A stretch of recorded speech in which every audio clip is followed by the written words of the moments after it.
Olá, galera do Enem, tudo bem?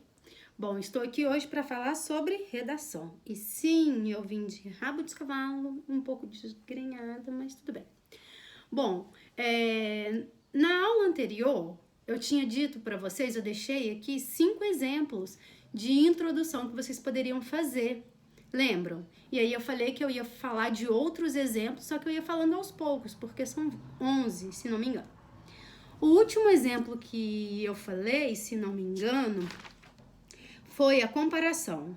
Sim, nós falamos sobre esses 5 exemplos e aí eu fiquei de continuar com os demais.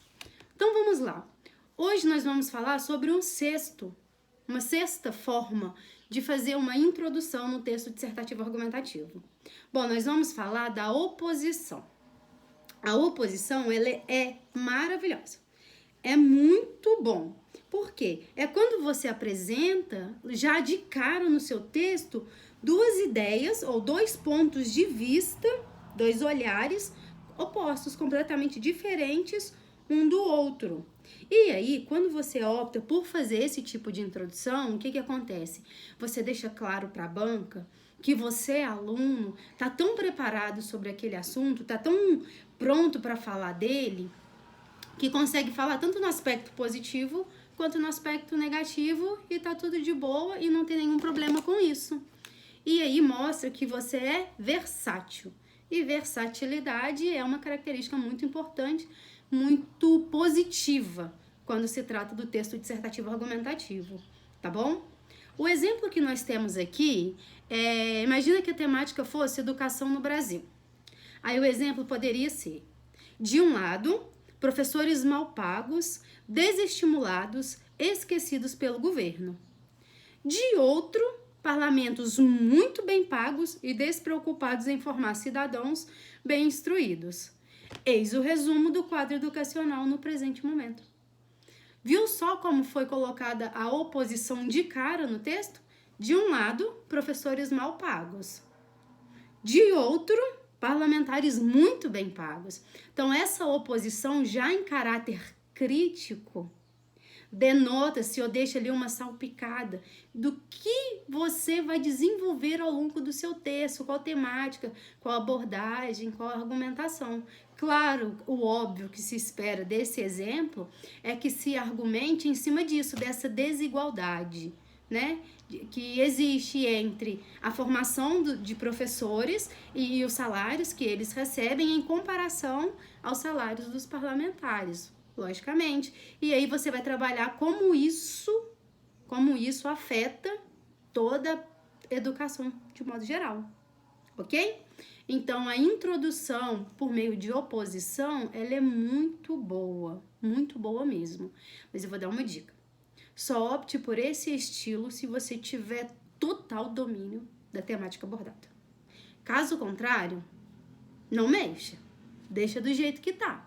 Faz o mais simples possível, tá bom? Ok? Beleza. Próximo, alusão histórica. Maravilhosa.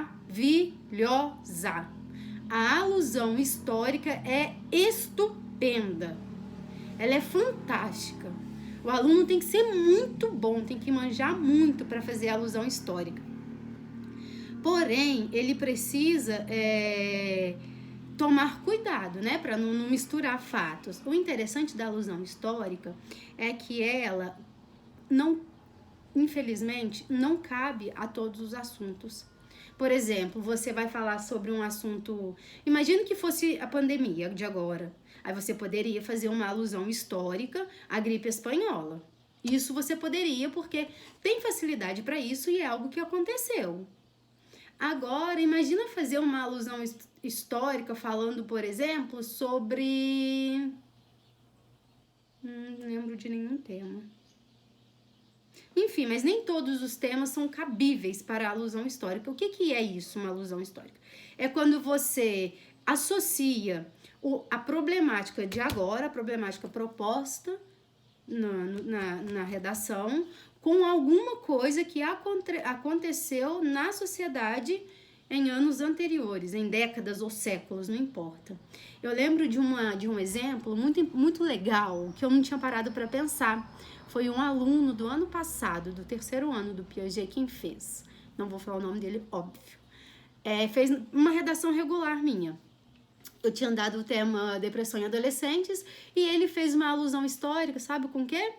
Com o romantismo, com o primeiro momento e com a primeira e a segunda fase do romantismo, que é aquele momento do amor exacerbado, do morrer de amor, né? E aí ele fala da depressão em adolescentes quando estão naquela fase de despertar sentimentos, despertar afetos não correspondidos, e aí se entrega a essa falta de reciprocidade, e aí se entrega à depressão, ao sofrimento. Então, assim, ele deu uma volta lá no romantismo para colocar hoje a depressão em adolescentes. Aí ele fala do período literário, que foi considerado o mal do século, inclusive ele é denominado assim, a segunda fase do romantismo, né, como mal do século. O índice de depressão, de suicídio aumentou muito, muito, muito. Na época não se falava em depressão, falava melancolia, que é praticamente a mesma coisa. Mas olha como ele foi dar uma volta lá em outro século. Isso é alusão histórica. E isso é muito fantástico de fazer. E o interessante é que a alusão histórica não precisa ser feita só no ramo da literatura ou da língua portuguesa, não. Você pode fazer alusão histórica com algum elemento da geografia, da ciência, da biologia, da física, da química, da robótica, não importa. O importante é que faça sentido e caiba na temática proposta, no texto, na proposta de redação, tá bom? Agora nós vamos para a frase nominal. São aquelas frases impactantes, só que sem verbos. São frases, né? Elas não têm verbo. Por exemplo, imagina que o tema fosse de novo educação no Brasil. Aí olha o exemplo que eu tenho. Diz assim, ó. Uma tragédia. Ponto. Essa é a conclusão que chegamos e a própria Secretaria de Avaliação e Informação Educacional no Ministério da Educação e Cultura defende ao falar sobre o desempenho dos alunos do 3º ano do ensino médio. Essa introdução com frases nominais, ela é muito parecida com os estilos jornalísticos, sabe? Quando William Bonner fala assim, uma vergonha, ou que vergonha. Ter um líder político que não se preocupa com a sociedade, aí ele começa a notícia, e aí ele vai falando. Então, é uma abordagem muito simplesinha, muito facinho de fazer, muita moleza, e ela tem esse caráter impactante. Ela não tem verbo, por isso chama frase nominal. E aí ela pode ter um numeral, igual aqui, uma tragédia, uma numeral, tragédia, um substantivo, e acabou. É isso o que se pensa em relação à educação no Brasil. E aí você vai desenvolver isso à medida que for desenvolvendo o seu parágrafo. Aí vem a pergunta, Lica, eu posso falar assim em introdução, uma tragédia e aí abrir um segundo parágrafo? Óbvio que não, né, gente? Você pode falar uma tragédia ou você pode falar assim, imagina que seja homofobia o tema. Aí você pode falar assim, inaceitável. Ponto. E aí você abre o seu parágrafo e fala o que é inaceitável. O preconceito, a homofobia, e tarará. Aí você vai e deslancha, tá bom? O importante dessa é dar uma bicuda no leitor e ele para te ouvir. Opa, o que é uma tragédia? O que é ruim? O que é isso? O que é aquilo? Por isso, são frases curtas que prendem a atenção do leitor. Agora nós vamos ver o outro exemplo, é a adjetivação. A caracterização, né? Quando você opta por um estilo de introdução que tem principal objetivo adjetivar ou caracterizar o assunto ou o tema proposto. Imagina que seja também... Quando eu fiz esse caderninho, eu fiz pensando muito na educação, porque eu apostava que o tema da redação do Enem seria esse. Imagina que fosse educação no Brasil. Como seria uma introdução por meio de adjetivação? Olha o exemplo. Equivocada e pouco racional. Esta é a verdadeira adjetivação do sistema educacional vigente.